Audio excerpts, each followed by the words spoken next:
आरोग्य की प्राप्ति होती है।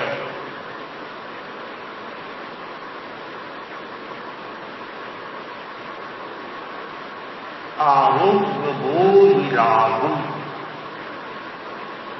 आनंद केंद्र पर ध्यान केंद्रित रखते हुए चमकते हुए हरे रंग के अक्षरों में मंत्र का मन ही मन जाप करें।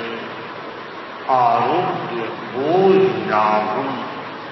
मुझे आरोग्य बोधि का लाभ प्राप्त हो।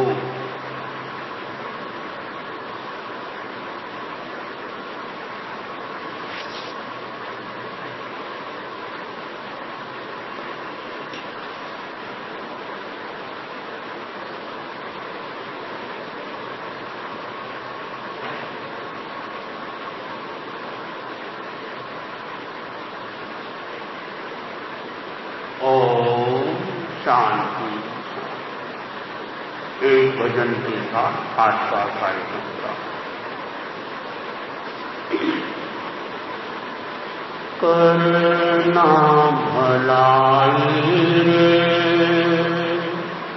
छोड़ दे बुराई, साथ में चलेगी तेरे भलाई बुराई। करना भलाई रे, छोड़ दे बुराई, साथ में चलेगी तेरे भलाई बुराई। बोता बीज कोई, खाता है कोई, बंगला बनाता कोई, रहता है कोई। बोता है बीज कोई, खाता है कोई, बंगला बनाता कोई, रहता है कोई। भुगतान करने वाला दूसरा न कोई रे, साथ में चलेगी तेरे भलाई बुराई। करना भलाई रे, छोड़ दे बुराई, साथ में चलेगी तेरे भलाई बुराई। सत्य को पुकारा जिसने, राम है उसी का, दुनिया में सच्चा साथी कोई न किसी का। सत्य को पुकारा जिसने, राम है उसी का, दुनिया में सच्चा साथी कोई न किसी का। सुख तो मिलेगा सच्चा संयम से भाई, साथ में चलेगी तेरे भलाई बुराई। जिंदगी है चंचल के बहता तो पानी, कर ले भजन गीत जाए जवानी। जिंदगी है चंचल के बहता तो पानी, कर ले भजन गीत जाए जवानी। दुनिया झूठा सपना माया पराई रे, साथ में चलेगी तेरे भलाई बुराई। औरों के पथ में कांटे कभी ना बिछाना, औरों के पथ में कांटे कभी ना बिछाना, फूलों को चुनकर फिर से फूल सजाना। सच्चा इंसान पीता हीर पराही रे, साथ में चलेगी तेरे भलाई बुराई, करना भलाई रे छोड़ दे बुराई, साथ में चलेगी तेरे भलाई बुराई। श्रद्धा से नमन करे हम तेरा अनुसरण करे हम, पल पल में स्मरण करे हम, महावीर स्वामी महावीर स्वामी। ओंकार बिंदु संयुक्तं नित्यं ध्यायन्ति योगिनः, कामदं मोक्षदं चैव ओंकाराय नमो नमः, ओंकाराय नमो नमः। परम आराध्य के पावन चरणों में वंदन। अद्य विराजित शासन श्री मुनि श्री सुरेश कुमार जी स्वामी हरनावा, उनके परम सहयोगी संत मुनि श्री संबोध कुमार जी स्वामी मेधांश, धर्म प्रेमी भाइयों और बहनों, कल आपको बताया जा रहा था कि भगवान महावीर स्वामी निर्वाण के पहले उनको 10 सपना आए और उसमें चौथा स्वप्न 2 मालाओं का दर्शन था। उन 10 सपनों की भी जानकारी रखना चाहिए। आचार्य तुलसी ने इस श्रावक संबोध के भाष्य में उन 10 सपनों का अर्थ सहित उल्लेख किया है। उन्होंने एक विशाल काय पिशाच महावीर के सामने आके खड़ा होता है, वह महावीर को ललकारता है। महावीर उसकी चुनौती स्वीकार कर उससे मुकाबला करते हैं और देखते देखते उसको पछाड़ कर पराजित कर देते हैं। ये 10 स्वप्न।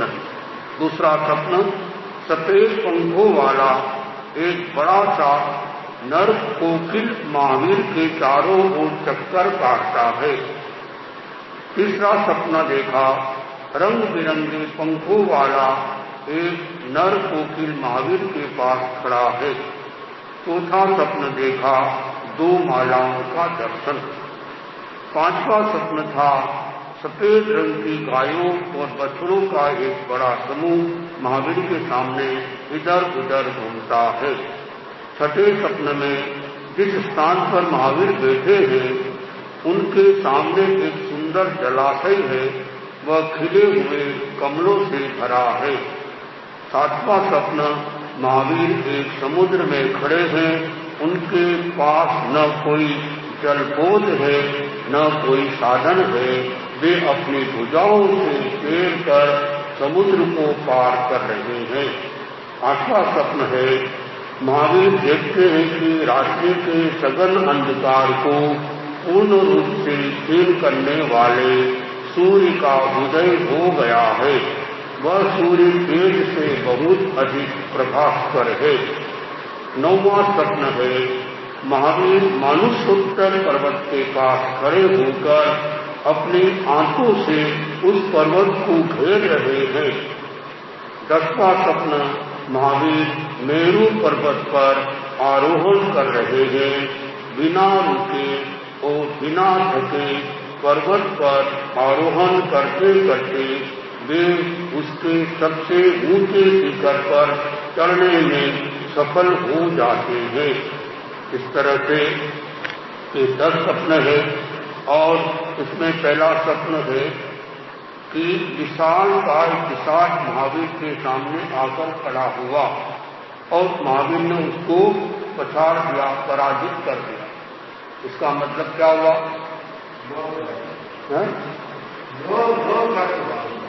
नो क्या मोहनी कर्म को उन्होंने खत्म कर। एकदम सही जवाब। सफेद पंखों वाला एक बड़ा सा नर कोकिल महावीर के चारों चक्कर काटता है। इसका मतलब होगा शुक्ल ध्यान को प्राप्त होगा। रंग बिरंगे पंखों वाला नर कोकिल महावीर के पास देखा, यह उनको शुक्ल के साथ जुड़ा हुआ है, यानी केवल ज्ञान की प्राप्ति होगी। बेटूल से बनी 2 माला का कल बता दिया था आपको, और सफेद रंग की गायों और बछड़ों का बड़ा समूह महावीर के सामने इधर उधर घूमता है। 5वां स्वप्न है ये। इस 5वां स्वप्न में उन्होंने देखा कि जो 4 स्वप्न का अर्थ तो, चौथा स्वप्न का अर्थ तो महावीर ने खुद बताया, 5वें का अर्थ वो जो ज्योतिष था उसने बताया, और उसको बताया कि सफेद रंग वाले गोवर्ग का फल है चतुर्धर्म की स्थापना। 4 तीर्थ की स्थापना तीर्थंकर जो होते हैं वो 4 तीर्थ की स्थापना करते हैं या उनके द्वारा होती है देवता के माध्यम से। और 6वां स्वप्न जो देखा कि जिस स्थान महावीर बैठे हैं उनके सामने एक सुंदर जलाशय है, वह खिले हुए कमलों से भरा है। इसका मीनिंग इसमें लिखा है, विकसित कमल सरोवर का फल है 4 प्रकार के देवों द्वारा सेवा होगी, सेवा करना। और 7वां स्वप्न है भुजाओं से समुद्र पार करने का फल है संसार समुद्र का पार पाना। 8वें स्वप्न जो सूर्य का फल है केवल ज्ञान की उपलब्धि। और 9वें स्वप्न का मीनिंग है उन्होंने अपने हाथों से मानसोत्तर पर्वत को घेरने का फल है जिस दिगंतक में यश स्थान फैलेगा। 10वें स्वप्न में मेरू पर्वत के सर्वोच्च शिखर पर आरोहण का फल है व्यापक धर्म का प्रतिपादन होगा। कल आपको एक जानकारी मैंने दी थी कि भगवान महावीर का ये शासनकाल तीसरे आर्य जब ऋषभदेव राजा सैनिक आएंगे तब तक चलेगा, लेकिन मुझे पूरी इसकी जानकारी नहीं थी। हमारे सावक जी रूपलाल जी ने बताया कि भगवान महावीर का शासनकाल तो केवल ये 5वें आर्य के अंत होने से पहले पहले ही समाप्त हो जाएगा, यानी 5वां आरा है 21,000 वर्ष का। तो महावीर स्वामी फरमाते हैं कि मेरा शासनकाल ये 5वें आर्य तक यानी 21,000 साल तक चलेगा। भगवान महावीर के निर्माण के 3 साल 8.5 महीने बाद यह 5वां आरा शुरू हो गया, और जो 5वां आरा समाप्त होगा उसके प्रथम पहर में देश धर्म का खत्म हो जाएगा, फिर दूसरे पहर में अन्य धर्मों का खत्म हो जाएगा, तीसरे पहर में सभ्यता राजनीति खत्म हो जाएगी, चौथे पहर में अग्नि बाण सब कुछ नष्ट हो जाएगा। जिसे बोलते हैं प्रलय आता ना, प्रलय में सब नष्ट हो जाता है, लेकिन कुछ बचेगा। अंत में क्या बचेगा? 5वें आर्य के अंत में आचार्य का नाम है दुप्पहरी। दुप्पहरी सूर्य नाम के आचार्य ये अंत में रहेंगे। फल्गुनी नाम की साध्वी रहेगी, नागिल नाम का श्रावक रहेगा, सत्यश्री नाम की श्राविका, ये अंत में स्वर्गवासी हो जाएंगे। ये भी मतलब अंत में जाएंगे। इसके बाद में ये पांचवा, ये जो महावीर स्वामी का जो शासन काल है वो लगभग पूरा हो जाएगा। और इसके अतिरिक्त बेताड़ी पर्वत, शत्रुंजयी पर्वत, शत्रुंजयी अपने भारत में है, पता है आपको कहाँ है? जिसे पालीताना कहते हैं, जहाँ ऋषभ देव के कबले या पधारे थे, वहां पर ये इसको शत्रुंजयी पर्वत कहते हैं। और ऋषभ कूट एक और होता है। सभी पर्वतों के, इसके अलावा सभी पर्वतों के टुकड़े टुकड़े हो जाएंगे। यानी पांचवा आरा जैसा अब समय चल रहा है और समाप्त होगा, तो पांचवें आरे में फिर कुछ भी नहीं बचेगा, ये भी अंत में चले जाएंगे। तो यह पांचवा आरा, और ऐसा आरा है इसे कहा दुसम आरा। दुसम आरे भरत मझारे प्रज्ञा भिक्षु धाम।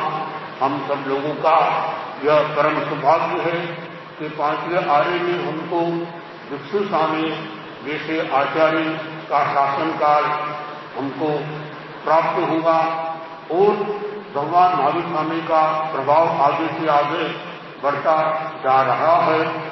और एक से बढ़कर एक ऐसे प्रभावक आचार्य आ रहे हैं जो जैन धर्म की प्रभावना के लिए अपना तन से, मन से, भावों से, प्रज्ञा से, बुद्धि से, परिश्रम से धर्म संघ को आगे से आगे बढ़ा रहे हैं। तो ये भगवान महावीर स्वामी को जब केवल ज्ञान हो रहा था तो उन्होंने ये 10 स्वप्न देखे, और जिसमें चौथा स्वप्न 2 मालाओं का दर्शन था, जिसके बारे में आपको कल जानकारी दी गई। अब आगे इस श्रावक संबोध में बात बताई जा रही है कि सबसे बड़ी महत्वपूर्ण जीवन की सफलता क्या है।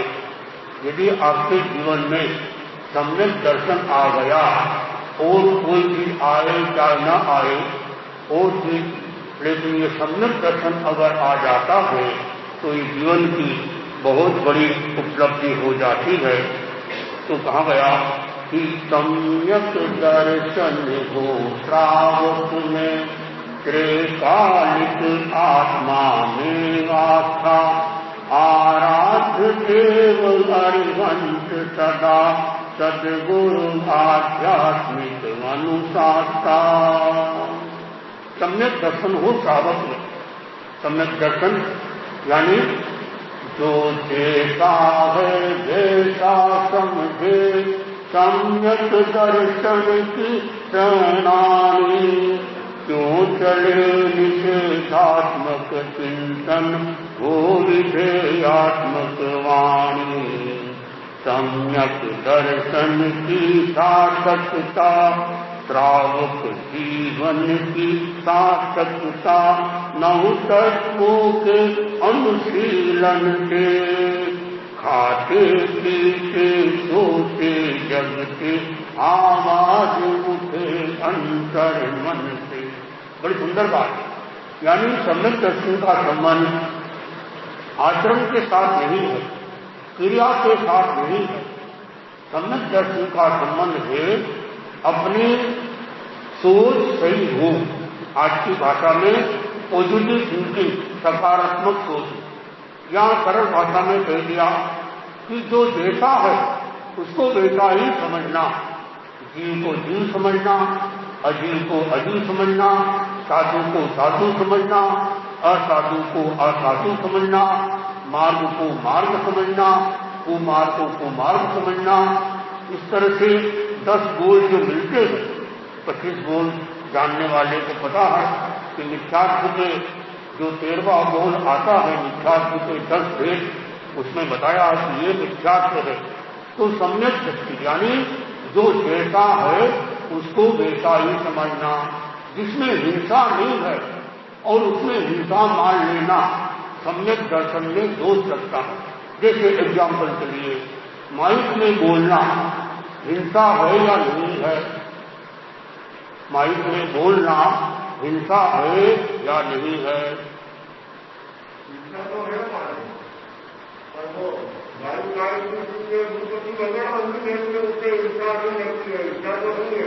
अगर मानो मुंहपत्ती लगा के बोले तो मुंहपत्ती लगा के बोले तो हिंसा